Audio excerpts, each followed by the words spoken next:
life ain't a ding dong. If I could take you up in boom boom boom, boom boom, tell me I'm the only one that you love. Life could be a dream, sweetheart.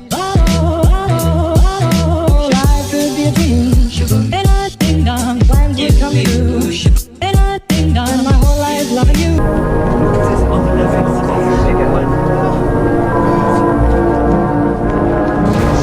My skin became, terribly inflamed all along these different tracks around. 2 meters long, they have a local reputation as man-eaters.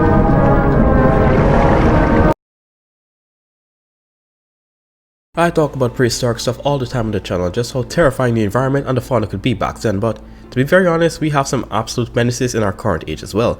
We may not have megaraptors or saber-toothed cats anymore, but you know what? We got crocodiles that killed more than 300 people and tigers that murked more than 500 in a few years, so I'd say we're better off with these ones. However, just with the past, our ocean is the main hub for things that make you question our world, because what is this?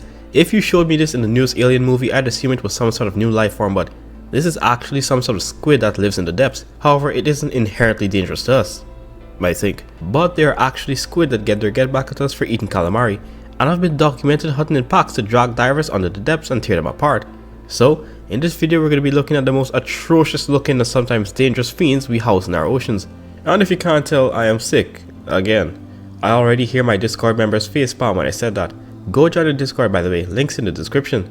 Look, you people can't blame me, I don't know what it is, maybe someone could tell me in the comments, but I seem to get sick fairly easily, but I also recover much faster than the average person. Like, an illness that would take someone a week or more to come back from would go away in like 5 days for me. Like the one I currently have, I got it Monday, and even though I sound rough right now, it's better than yesterday, so yeah. I get caught fairly easily but somehow recover faster than the average person. I don't know how that's possible. The thing is, I go to the gym, I don't eat a lot of junk food, and I still get caught, so no, I'm not just some fatso on a chair all day. But speaking of face palming Discord members, we're on our way to 2,000 members, so we're currently in the midst of planning something for that. In the meanwhile, you guys can take part in our competitions or just discuss anything animal related in the many channels. If you didn't know, by the way, my current channel profile pic is from a Discord member. Alright, I hear you, the self-promotion is over. I'll get on with the video. When you think of squid, you probably think of those fried rings you get in a restaurant or in a supermarket, but what if I were to tell you that the squid actually make meals out of us as well? And no, it isn't a kraken. Wait, is a kraken a squid or octopus? Anyway, these giant squid are found at the very depths of our oceans and rarely come to the surface unless once died or in the jaws of a sperm whale. The squid I'm talking about are not rare and are a fraction of the size. This is a Humboldt squid, also known as the red devil. Do you know just how much of a menace you have to be for someone to know you as Satan? And hey, they somewhat have the reputation to match. They aren't nearly as massive as their pizza-eyed cousins, but they aren't small either. On average, these things can approach 7 feet and weigh 100 pounds, with the largest specimen ever caught being 8 feet and 150 pounds. Some of you watching may be heavier and so you think you're safe, but let me remind you that you, yes you, would run so fast that you'd diarrhea all over yourself if a 50-pound pit bull was after you. And the other fact is that this is in the oceans, so a 100-pound blob of muscle and black Air Force energy could overpower you if it wanted to. But that's not the worst part.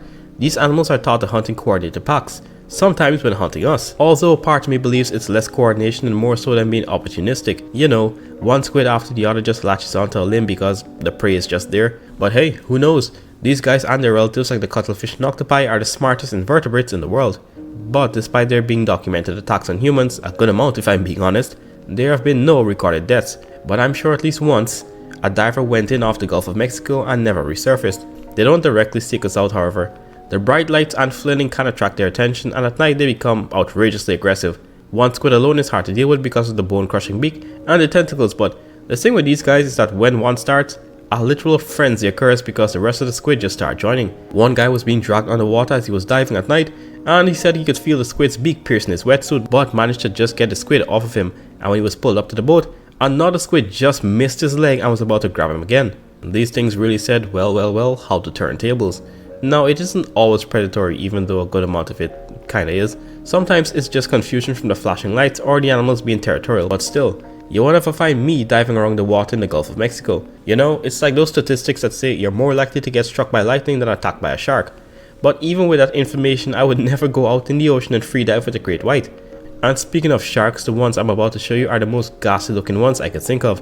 Sharks are very misunderstood creatures and are even more feared than crocodiles, despite them being around 60% less likely to attack you than the reptiles. They aren't sea puppies as many people say, but they don't always target us and usually just tolerate our presence in the oceans, but damn, these ones are the most off-putting things I've seen in a while. No, not these sharks. These sharks. It's based solely off of looks because chances are that no normal person would ever come into contact with one, even if they were looking for it. 6 gill sharks live near the seafloor and it took a literal submarine to go down there and see them in their natural state. These guys are my favorite sharks, second to the tiger. They're so underrated. It's not like they're small or anything because some have the potential to come close to a great white in terms of size at 20 feet and over 1400 pounds. Like the squid, these things have massive eyes, which in part makes them so eerie to me. That along with their very slow swimming. Even as they're attacking each other over a carcass, they swim so slowly compared to the other predatory sharks in the size class.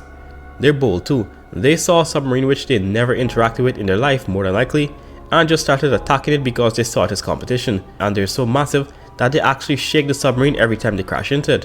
One dude was saying that he was a little afraid. My guy, I'm nervous and I'm behind the screen. If we somehow got dive suits that could allow us to dive to the ocean floor without getting crushed, and they saw us, they'd likely investigate us like most sharks, but probably would try to eat us. The other sharks of the world somewhat grasp that we aren't food for the most part, but these animals are usually so deep in the ocean that they rarely make contact with us, aside from the rare few cases where they have been seen closer to the surface. Or you know what? Maybe they wouldn't eat us, and with a slight shove, well, not shove because if they can shake a submarine, I doubt you're moving it, but by slightly pushing away their heads like tiger sharks, they would more than likely just dip. There are some other unusual sharks like the gobbling sharks that have a mouth that just shoot forward to catch prey, and the Greenland shark, which is one of the longest living vertebrates in our world today. They get to be so old in fact that almost always parasites begin to form in their eyes, making 99% of them blind, so they have to navigate using other senses. A polar bear carcass was actually found in the stomach of one of these sharks. More than likely it was a case of scavenging, but there is still a chance that this animal dragged the bear under the water and killed it itself. So far none of the animals here have documented cases of killing us, but the next one has a fairly high kill count, and the craziest part is that we usually can't see it despite it being longer than a car. When you think about jellyfish, you probably imagine those cute little blobs you see bouncing in the ocean with schools in their thousands, but the box jellyfish is a loner that takes people out just by chilling. No brains, no eyes, and no mouth, yet still has a kill count that would make any serial killer jealous. There are different species of box jellyfish, but the Australian ones are the most toxic and are responsible for the most attacks. Well, not most attacks, but they are more toxic. Although attack is a strong word, their tentacles just float freely along the ocean current to catch any fish in them, which are quickly paralyzed and killed by their venom, which has some cytotoxic and neurotoxic components. This is responsible for the terrible burn-like scars you see on the skin of those who got napped, and other components which affects the heart's electrical signals, which could lead to a quick death. But if I missed out anything, feel free to correct me. As I said, there are different species around the world, like in the Philippines and Australia, and together these things kill more than 60 people every year, with some sources citing more than 100. Although for Australia the number of deaths has been significantly reduced. There is antivenom, but its effectiveness is questioned on occasion due to how slowly it takes to neutralize the venom compared to the antivenom of other venomous animals. This results in victims having to get a significantly higher dose to try and save their life, and even then survival isn't guaranteed. It doesn't look that scary, as a matter of fact it's sort of transparent so you likely won't even see it, but the way in which you would die easily overshadows the other two. At least the shark. The squid is still the most menacing thing I've talked about yet. The venom is so fast acting and painful that if you are a decent distance from shore, chances are that you'll soon be unable to swim, and you will start drowning while having the sensation of a hot iron branded across your skin as you go.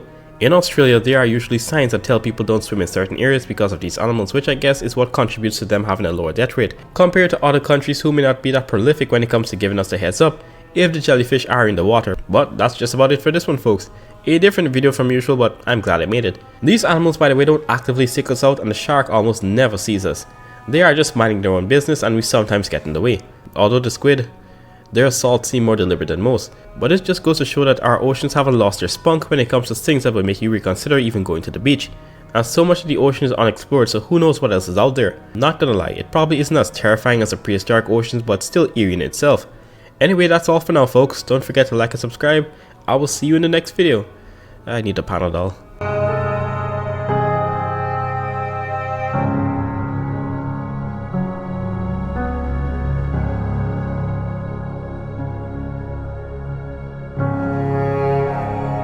Would show up like clockwork exactly on the lunar calendar, purposefully triggered